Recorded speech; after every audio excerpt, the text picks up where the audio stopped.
Hello, I'm Deborah Lawlor. I'm a Professor of Epidemiology and I co-lead this programme with my colleague. And I am Carolina Borges. I'm a Senior Research Fellow in Epidemiology, and today we are here to talk about the research we are doing to improve health during and after pregnancy. We are particularly interested in addressing four main challenges. The first one is around medication use in pregnancy, and this is important because most pregnant women need to take medication during pregnancy, sometimes even before they know they are pregnant, to treat pre-existing disease, manage acute problems, or complications emerging from their pregnancies. Despite that, clinical trials typically exclude pregnant women, especially when they are testing new drugs, which makes it really challenging to know if medications work and are safe to use in pregnancy. So the research that we are doing is aimed at improving the evidence on the efficacy and safety of medications that are commonly used by pregnant women, as well as identifying promising targets to develop new drugs to treat pregnancy-specific conditions. The second challenge that we are interested in is on improving prediction of pregnancy-specific conditions. There are current tools used by health services to stratify women that are at high risk of pregnancy complications such as gestational diabetes, but these tools often relied on established risk factors such as age and body mass index, and most women, even though they don't meet these risk factors, they still go on to develop complications in their pregnancies. Also, the current tools rely on the history of a previous pregnancy, which is of course not applicable if you are pregnant for the first time.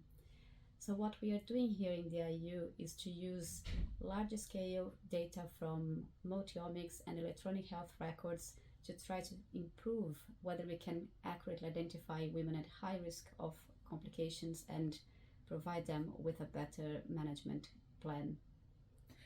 The third challenge we're addressing is around multimorbidity. So as women are increasingly at an older age when they start having children, and with things like the obesity epidemic, and also research driven by Bristol and elsewhere, which has improved the life chances of people born with congenital anomalies, particularly congenital heart diseases. So women now with these conditions are living into adulthood and want to know, is pregnancy safe for them? So how we will address this is, again, we will use our large cohort studies and electronic record linkage studies to see, do women with two or more chronic conditions, for example, a woman with a heart disease and thyroid problems, have more problems in pregnancy than women who only have one chronic condition or who have no chronic condition. And this also helps us to understand the work we're doing in the first challenge around treatments.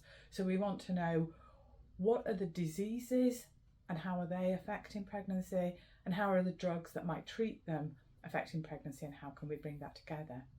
And then the last challenge we're addressing is focused on postnatal care. So we know that women who have been diagnosed in pregnancy with gestational diabetes or something like preeclampsia or gestational hypertension are more likely in the future to have heart disease or type 2 diabetes. At the moment, the way that is managed is that those women who are diagnosed with those conditions are expected to have their blood pressure or their glucose in terms of gestational diabetes measured at the 6 week postnatal assessment. The problem is we don't know if that's the right time to assess them, and about 50% of women don't attend that assessment, possibly because they're too busy with their new baby. And what we want to know is, when is the best time to assess women?